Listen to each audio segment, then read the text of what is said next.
Welcome to Cybersecurity Where You Are, the Center for Internet Security's podcast. I'm Sean Atkinson, CISO at CIS. And I'm Tony Sager, Senior Vice President and Chief Evangelist at CIS. Cybersecurity affects us all, whether we're online at home, managing a company, supporting clients, or running a state or local government. So join us on Wednesdays as we discuss trends and threats, explore security best practices, and interview experts in the industry. Together, we'll clarify these issues, creating confidence in the connected world. Hello and welcome to the show, Cybersecurity Where You Are. I'm Sean Atkinson, CISO here at the Center for Internet Security, joined by the host with the most, the Hall of Famer, the difference maker, Mr. Tony Sager. How are you, sir?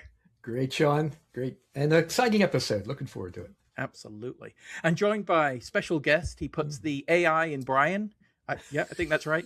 Is our Chief Technology and Innovation Officer, Mr. Brian Culkin. Brian, how are you, sir? I'm doing great, Sean. Happy to be here. Thanks. Wonderful. Well, let me get started. We had ourselves, the three of us, put together some material for a webinar with the myth of Mythos. And we had a number of different questions, really great questions that we couldn't get to in the webinar. So what we said is we'd create a podcast around those particular questions. And I have those questions here today. I'm going to ask each individual present here. We'll answer the questions. We'll maybe do some deep dive, taking it a little bit of a different direction. But we want to use these questions as one to inform, but also to understand some of the nuances that we're seeing. And again, there were some really great questions, and we felt like we wanted to give them a little bit more time so that we could, refine and answer, but also talk as a group, as thinking about how these questions affect really the nature of cybersecurity. And in that webinar, and we can provide the link, really talking about some of the underlying foundational elements in this space. Does it fundamentally change cybersecurity? Are foundational elements still required even in the Mythos age? And they do. We're looking at speed and veracity and things of that nature. But underlying that, there's a number of really fundamental things that we can do and should continue to do even in this space. So, Tony, Brian, if it's all right with you, well, I'll throw the questions and we'll have a quick discussion. Okay. Sounds great. Fantastic. So, Tony, I wanted to start. This was from Alfred, and it says, does Mythos change the formula for vulnerability scoring and remediation prioritization? Since Mythos can stitch multiple lower severity vulnerabilities together, so some of the vulnerability chaining that we've seen, to achieve the serious impact without needing a critical or high vulnerability? Yeah, great question. So there is no one formula for prioritization. I was around for the startup of things like CVSS, right? The scoring system that we universally accept. And that was always the best way to view that is it's a starting point. It's, a community of folks looks at this vulnerability, I'll say kind of an abstraction, right? They bring some knowledge of typical operational scenarios and how it could be exploited. And, it's a useful thing to know that the group of experts thinks this is high versus medium or whatever. But at the end of the day, you have to prioritize based upon your specific situation. So CVSS is best thought of as a starting point. And only know where your critical information is, at least I hope, and your dependencies and all that kind of stuff. So you have to factor that in. So there's no one formula, but it is a starting point. So Mythos and the second issue in here is really about this idea of chaining together vulnerabilities. And in the past, we tended to think of that as at the high end, the nation state adversary that's clever enough, right, to have multiple vulnerabilities in their toolkit and put them together in some clever way. And does that make everything high priority? Well, if everything is high priority, then nothing is high priority. So that's not good enough by itself. But it's important to also remember that the adversary has a life cycle. And we've been really crisp on that, I think. And the more they chain, the more complexity, the more opportunity of exposure, and the more likely that one of the things you're doing in defense could in fact interrupt their chain of activity. Because it is a life cycle, right? A series of things that has to happen that allow them to go from here to there and move laterally and get escalate privilege and all that kind of stuff. So that doesn't guarantee you're safe. It just means that it's a new opportunity to think about the value of defense. And these are the kind of things we try to point out in the community defense model, to say that, it is our goal, determined goal, that we say in these safeguard things or these benchmark settings, that every one of them has a specific value. They're not just a good thing to do. And a lot of that is about interrupting. No one of them stops everything in its tracks. All of them contribute to some uh, uh, uh, aspect of defense that's really important. So this is not about an absolute priority. Again, I would think of high severity things as something that makes a lot of sense to pay attention to as your starting point. The chaining together multiple say medium or not as well understood thing, that's going to happen. But it also tells you, and if you followed the news recently, right, that one of the headlines in the recent news was about open source developers being besieged by what some people call junk vulnerabilities, right? Lots of vulnerabilities, most never get exploited. A lot of them are just junk. They're noise, right? They're interesting to vulnerability finders, but they're hard to picture as part of a useful exploit. And so a lot of them are just kind of off the table. So yes, things will get chained together, but again, they're not a moment to panic. They're an opportunity to both understand better your own enterprise and then plan your defenses. And again, we have done our best to translate what we know about flaws and about business use of technology into specific guidance that has the properties that you want for prioritization. Fantastic. Thank you. Brian, I have a question for you from Pierre. He was mentioning that when we look at guardrails are supposedly baked into large language models, these are to negate the use for varied negative purposes. Do you feel there should be more pushback against frontier model developers to consider the implementation of guardrails? What do you think? Yeah, guardrails obviously real, they exist, they matter, but I don't think that they're the end all be all. I look at a guardrail as much more of like a speed bump and not so much a wall. And the reason I say that is because anybody that has played with any of these tools knows that they're very much, they're not deterministic, they're very probabilistic, and so you can jailbreak them, you can, things like prompt injection will circumvent them, and so you can, I think if you ask a model enough times a given question or a query, it'll eventually answer you. And I actually read an interesting Cloudflare had a blog post that they think was posted yesterday, and that they described they got actually access to Mythos through Glasswing, and they were describing that, with enough, they asked I think it was only 2 or 3 times, they eventually got the model to do exactly what they wanted it to. At first, oh no, I can't do that because it's going to be, it's going to disclose some vulnerability in the code. Not, I wouldn't dare do it. It's like, well, are you sure? Do you want to give it another shot? Oh, sure, I guess I can do that for you, no problem at all. And so, and so there you go. That it sort of bypassed it, so it's done it. And so I think that it's a thing, it's not the thing, and I think and even so, you talk about frontier models is one thing, but then, there's also the whole concept and issue of open source models, and you can run those locally, and you can circumvent or bypass the guardrails or essentially tune them out. Yes, I know like ones like Meta's Llama come with guardrails out of the box, but I think all bets are off once you install it in your own system and start using it. So I would expect attackers and adversaries to do the same thing, and so they're going to use these tools against us as defenders, and so we have to be prepared for that day and time when it comes. And so I think it's just I think again, we keep trying to say it ties back to, best practice in cybersecurity. It is very much this should be part of your defense in depth strategy. Should we rely fully on OpenAI and Anthropic to do all the right things and put all the proper guardrails in place? Maybe yes, maybe no, but I do think it is important that we, on the defender side, are doing everything we can to kind of limit the damage, should things go sideways. And so that's sort of how I think about the guardrails. It is just one tool in sort of the whole arsenal of tools that we have available to us. Absolutely. Yeah, I think there's analogies to where there's technology bypass processes, and now there's semantics and language bypass processes that these are going to be the next element for model engineers to build in guardrails, and we'll use different prompt injection techniques and things to bypass those, and it'll be that cat and mouse game again. But I don't think there's a solution in this space, as you mentioned, Brian. Persistence pays off in this case, right? Just ask 3 times and I get the result that I need. I get my malware or whatever it happens to be. generated from the tool. It's an interesting paradigm, though. Yeah, somebody mentioned to me the other day. They said, "Oh, you just tell the model that you're part of the law enforcement community, and it'll do whatever you ask." And so, I think there's all sorts of things you can say it, tell it to try to cajole it along, as it were. Yep, agreed. Wonderful. There was another one. I'm going to take a quick stab at this one from Paul. It aligns to what we just mentioned, Tony, in terms it seems that preventing attack chains, is the next frontier of security. Will CIS focus on this area? And so I wanted to kind of deep dive that there has been chained attacks before. I think Stuxnet, it was one of the most prolific in this space.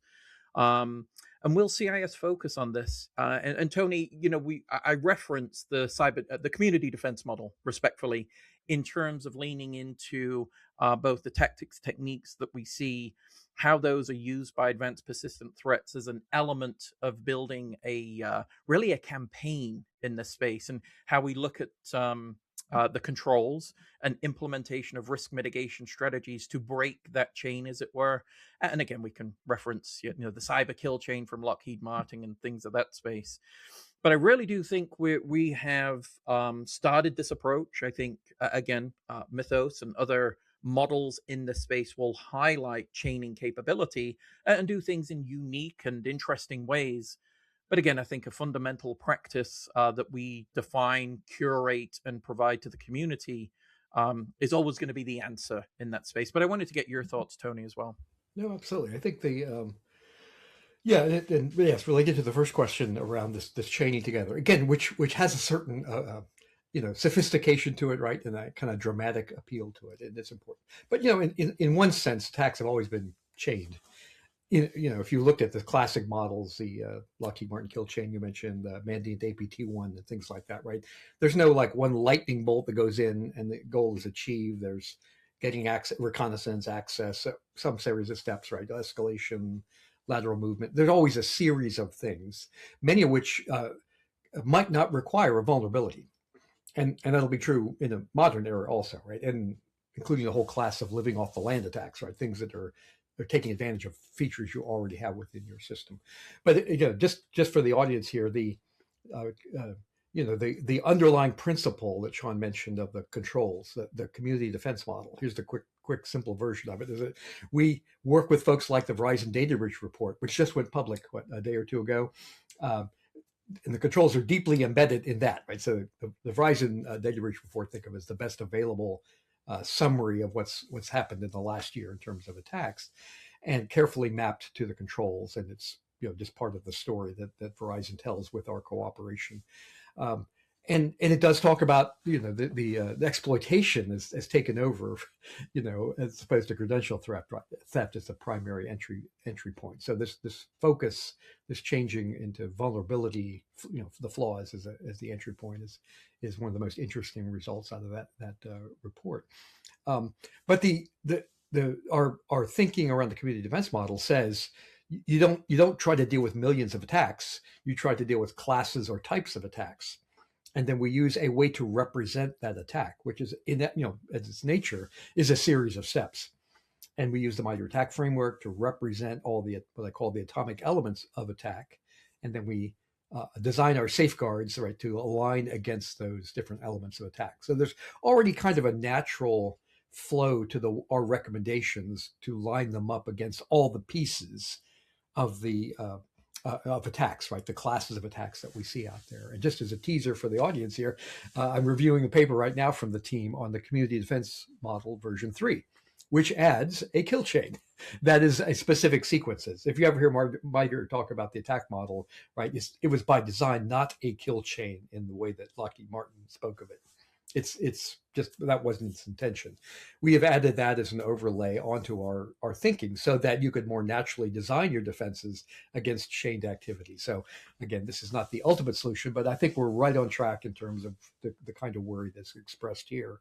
And again, for everything we do, right, that'll be a published paper available to the public at no charge. So you're welcome to either refute or enrich our argument, and we will respect whatever people have to say about it. But I think we're on the right path for that.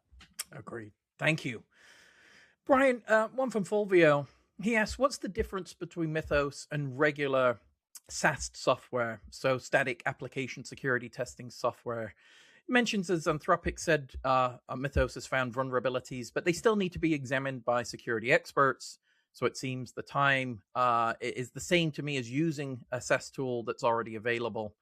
Any thoughts there? Yeah, a couple actually. So I think first, so it's in my mind two different questions, right? What is the distinction between SAST, your traditional SAST versus what Mythos is today, and then the time question. So the first piece is, when I think of traditional SAST tools, they're looking for and finding classes of vulnerabilities faster. They're super powerful, but they're ultimately scanning for patterns that they know about and they understand, right? This is I'll liken it to our Albert sensors. Albert sensors are signature based, so we know what we're looking for, and but we don't know what we don't know in that regard. And so that the SaaS tools are very similar in that way.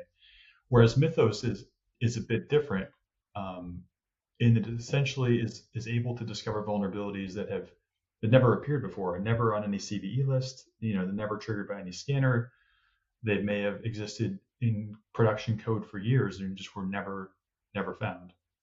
And so the other and the last, I think, important piece, I think we've talked about this a couple times now, is that not only can it find the vulnerabilities, but it then also is able to autonomously develop functional exploits. So it doesn't just flag it and say, hey, there's a vulnerability, someone ought to go in and confirm this and and patch accordingly or whatever. It's finding the vulnerabilities, it's generating the exploits, it's running the test, and does all the confirmation, and sort of like this fail swoop. And so I think that's really the difference there between the two. And then as far as the time goes, I think it's a good call out to make, right? It's still going to take time to do this. You still need people involved, but I don't think that it's a fair comparison, because it's Mythos plus like a human review is not the same as like SAST plus human review, because the comparison is that Mythos is real. So it really should be framed as Mythos versus like months of human work to find something that SAST may have never found at all. So you take months of the most skilled researchers and digging through, poring over code and looking for vulnerabilities, and maybe they eventually find it, versus the SAST never seeing it. But, Mythos is able to speed that process up exponentially. So I think that's the distinction I think I would draw between those two things. Very cool. All right, we're going to take a quick break. When we come back, we've got to talk about CV discovery velocity. We've got open source software, budgeting, and the economics, as it were, of the attacker. So we'll be right back.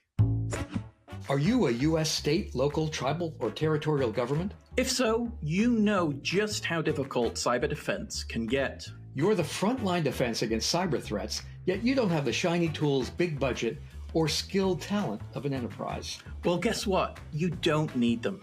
You do need a community of like-minded folks to unlock the power of collective cybersecurity. And that's the superpower of the Multi-State Information Sharing and Analysis Center. The multi-state ISAC provides cyber underserved organizations with protections they otherwise couldn't afford at a price that works for them. But it's more than just access to services. It's access to a community of peers where your participation protects them and theirs protects you. Not to mention access to the 24/7/365 CIS Security Operations Center as your full-time public sector cybersecurity partner. Available as a single organization or state or territory-wide option, the MS ISAC membership provides threat intelligence, monitoring, and more to fortify your cyber defense. Become a member today by visiting cisecurity.org/ms-ISAC. Okay, so we come back. Tony, there's a question here with respect to organizations from Craig. Talks about how we struggle from a budgetary perspective for adequate cybersecurity. And we've got to prioritize investments, right, where they're required, and what we're seeing coming in from threat intelligence, threat modeling, things of that nature. The question is, will the relative priority of CIS control number 7, which is continuous vulnerability management, is that going to change in terms of its addition of all of those sub-controls to implementation group 1 in the era and moving forward with Mythos in play? Any thoughts there? Yeah, actually, I was just on a call with the team discussing a related topic to this here. So, um, yeah, will all of 7 wind up in there? I don't know. We still, the discussion we had, we still stand by IG1 as the right foundation for defense. And I think that holds up, under the current, the knowledge that we have today. Um, the vulnerability management one, and that was what we were discussing.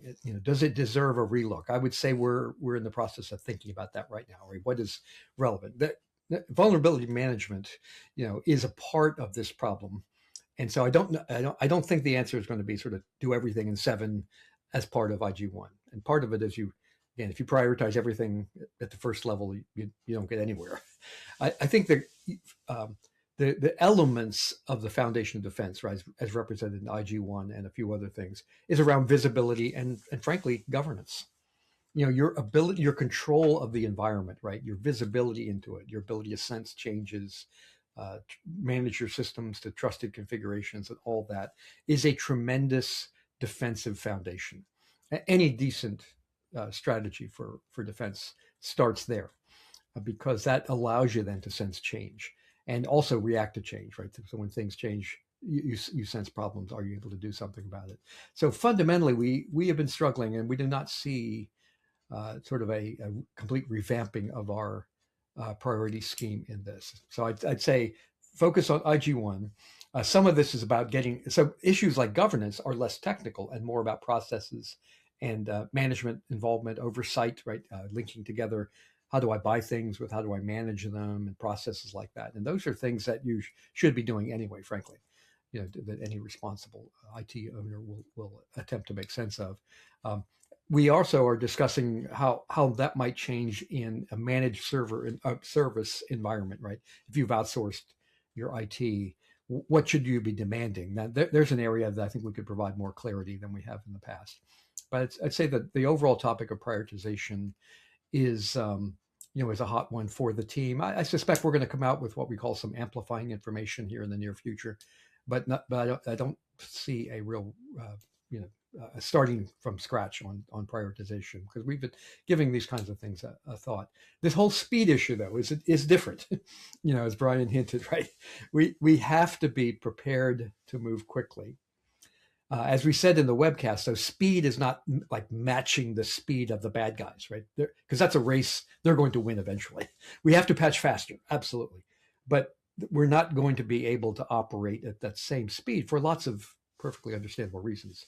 And speed is much more about being prepared than it is about reacting rapidly. So we have to react. Yes, we have to do better at the reactive things. But a well-prepared environment actually removes a lot of need for reaction, because you already have defenses in place, visibility is already strong, etc. Absolutely. Thank you, Tony. It sort of leans into this next question from Nick, and he was mentioning through his question the velocity of CVE discovery and AI-enabled reverse engineering of patches. Does this change guidance on industry recognized remediation time targets? And how do we balance this against the volume of patches needed to be deployed? Again, I think it leans very much into your response there, Tony, and our thoughts in the space. Now, one I'll call that, CVE issuance also is going to have to speed up, as it were, to meet vulnerability discovery to be initialized for ingestion for vulnerability detection as well. So there's, many different elements to this supply chain, as it were, of trying to, one, understand what was discovered. Is it exploitable, to Tony's point, because then that adds to the veracity of our need to patch and react, versus just a vulnerability was discovered. Okay, that's good. But is it exploitable in my environment? Remember, we're talking about defense in depth. We're following IG1. There are more than one control. There's more than just a weakness in a software that allows us to mitigate those risks over time. Now, as mentioned, faster patching. We've been Tony, 30 years we've been trying to get there. Absolutely.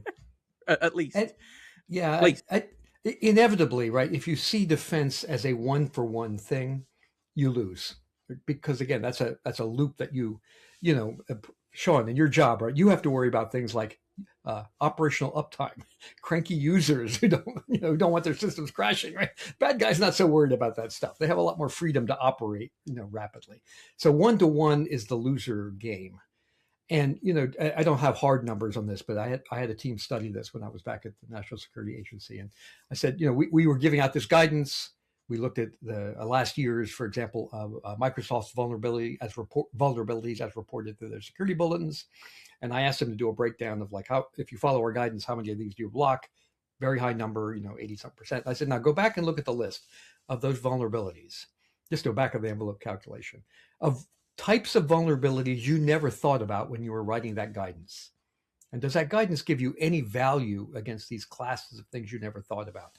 And it turned out of this residual pile, and I can't quote the numbers here, about a third of the vulnerabilities that they had never thought about before, were unaware of previously, were stopped neatly by just the good practices that we had already recommended, right? We didn't need new practices.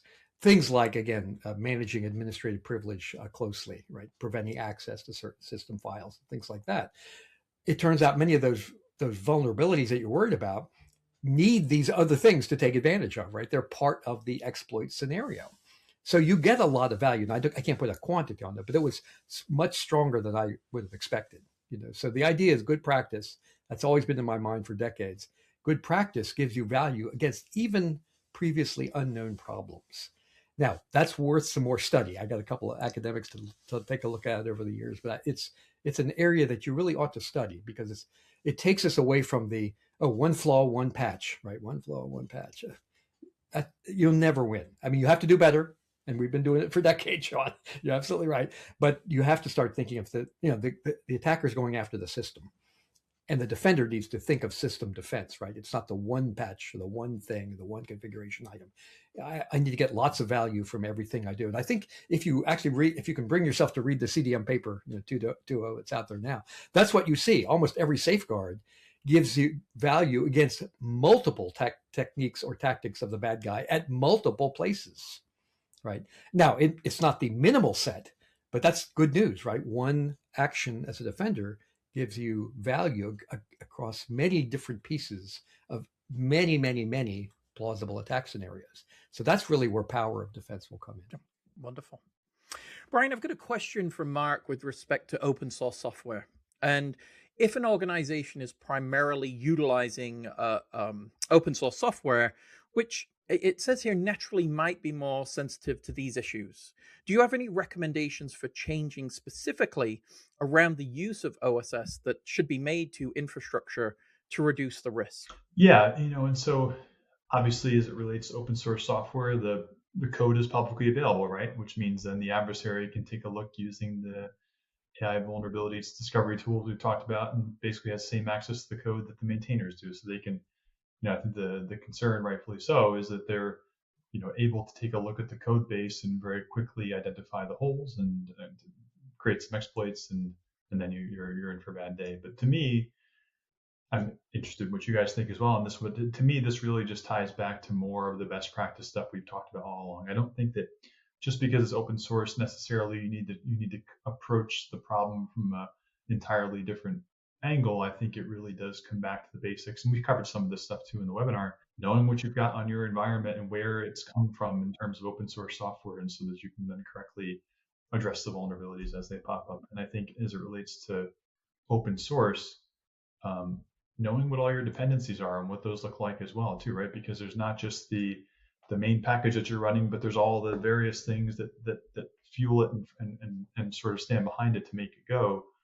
You could have easily a vulnerability in any one of those pieces too that could get you into having a bad day. So I think knowing what that looks like can help you as well.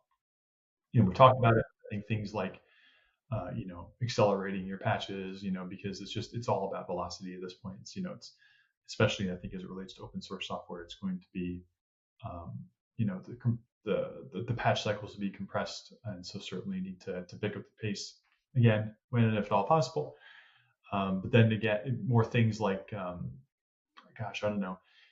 network segmentation and egress controls. So you're trying to limit the amount of bad that can happen. Essentially, should attack or compromise a piece of open source software. So limit lateral movement, those types of things, segmenting the various workloads within the organization. And then I think finally, just, moving away from, we've talked about some of this too, but moving away from the concept of like a point in time vulnerability assessment. I think that's, I think we've got to migrate past, a monthly or even quarterly vulnerability scan. It has to be much more frequent than that. You've got to continuously be looking for these vulnerabilities and finding them and address them as best as possible. So I think, I guess in summary, best practice combined with speed and maybe a little bit of luck on top of it. I don't know. Yeah. Nice. Yeah. But the only thing I might add, Brian, is that it puts an emphasis on where do you get this open source software, Right? And because right, there was recent press about people poisoning the repositories or setting up dummy sites that look like the repositories, and so because it's not coming from a vendor where there's a commercial link and there's a path that you could describe. You say, I need to know this software came from maybe one of the repositories of the open source foundations that are out there. Things like that, right? That give you some level of confidence, but all the other things you said there, as you said, are right on point. Agreed. I also think in some cases, I'd love some thoughts here if I'm thinking about this wrong, but I also see an advantage. This code has been assessed before. It's open source. It's been integrated as part of other environments, and it's respectfully others have access to provide and assess in this space. And so there is a disadvantage because the code exists, but there's also an advantage. It has been reviewed and that there is assessment in these areas as well. Yeah, that was a topic, for that cyber safety review board, when on Log4j and those kinds of studies there, right? And so, yes. Now, here's what is true. The original security premise of open source, right? Thousands of eyeballs on every line of code was a myth. Never happened. Never going to happen. But the tooling, though, and we haven't talked much about the advantages for defense, right? The ability to replace those poor, overworked humans, like my first career, tediously examining literally thousands, millions of lines of code looking for flaws. That's a terrible model too. It makes no sense. So the ability to replace that with large scale automated across a whole wide range of technologies, right? Your analyst is always limited by their knowledge and their time and their energy and their boss's patience. You've got the ability to actually do much better screening of these open source bits of code than we could ever have dreamed of in the past.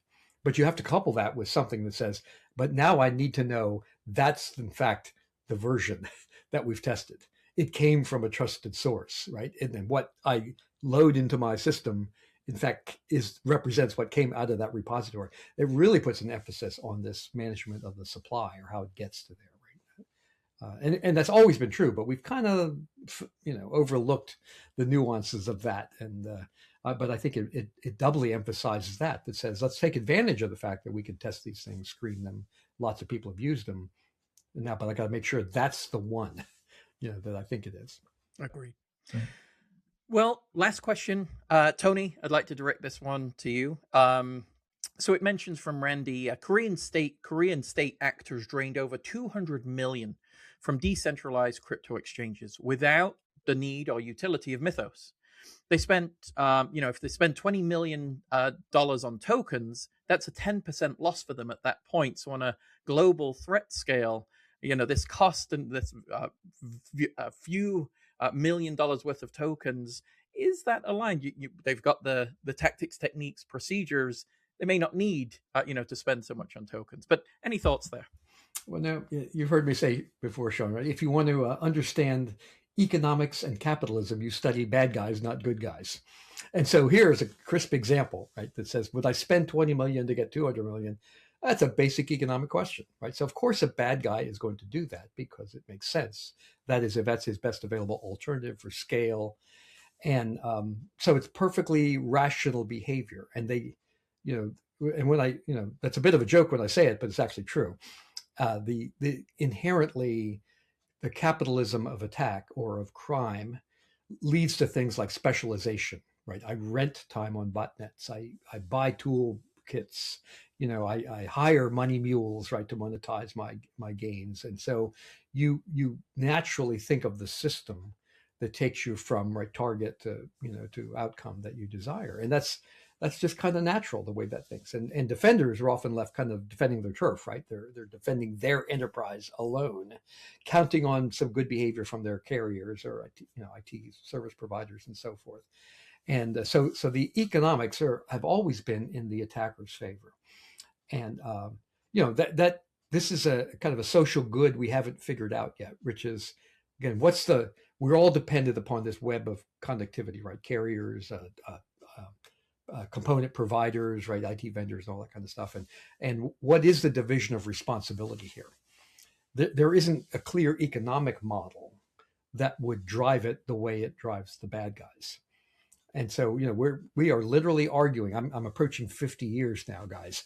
And you've heard my story, my first assignment in the Computer Security Design Guidance Division, and the old wizards, right, standing around the coffee pot and smoking and saying, literally, and this is quote, any day now, the first big court case is going to prove vendors can't sell buggy software to us anymore. Oh, okay. That sounds good to me. I'm the dumb intern, right? Who's like listening to this going, well, here we are 45 plus years later, having the same basic discussions about whose responsibility is what. And that's not to pick on vendors. It's just to say, this is a fundamental social issue for us, right? An economic, a social, about our way of life. And we're still debating the economics of it, who's responsible for what. And so I think, I don't know that I see relief in sight for that. I think those that work in the technical area, we see a need for a better division of responsibility, right? The role of the IT carrier, the role of the service provider, and we have participated in some of this, like the notion of secure by design, the CISA campaign around pushing responsibility earlier in the life cycle and so forth. So I think that's somewhere in there as a better answer than we see today. But this idea of criminals behave, in my experience, behave surprisingly rationally, and because their objectives are cleaner and clearer to them. And I think that's what allows them to operate with this Christmas. It's not that they're smarter; it's that it's just clearer what they want and what they can get. Wonderful, fantastic. That brings us to the end of the episode, gentlemen. Thank you so much. A great discussion, a great webinar, and I'm glad we were able to follow up and answer these questions. Oh, yeah. And Sean, let me just echo what you opened with here. So I've done gazillions of webinars and podcasts and all that stuff. By far, kudos to the audience that tuned in for this, because by far the largest number of questions and the most heavy-hitting, interesting, insightful, demanding questions ever. So thanks to the audience. And Sean, as co-host here, right? We'll take these questions on any topic. Send them to us. Absolutely. Reach out to us. Wonderful. Well, thank you. And again, thank you to our audience. Remember to subscribe in all the usual ways with your preferred podcast provider. Catch us on YouTube at the CI Security. Questions, comments, concerns, as Tony mentioned, podcast at cisecurity.org. And with that, we'll talk to you soon. Thank you for listening to the podcast today. The thoughts and opinions expressed by our podcast guests are solely theirs and do not necessarily reflect those of CIS. Tune in on Wednesdays for a new episode. And in the meantime, visit our website at cisecurity.org. Together, we'll continue our efforts of creating confidence in the connected world.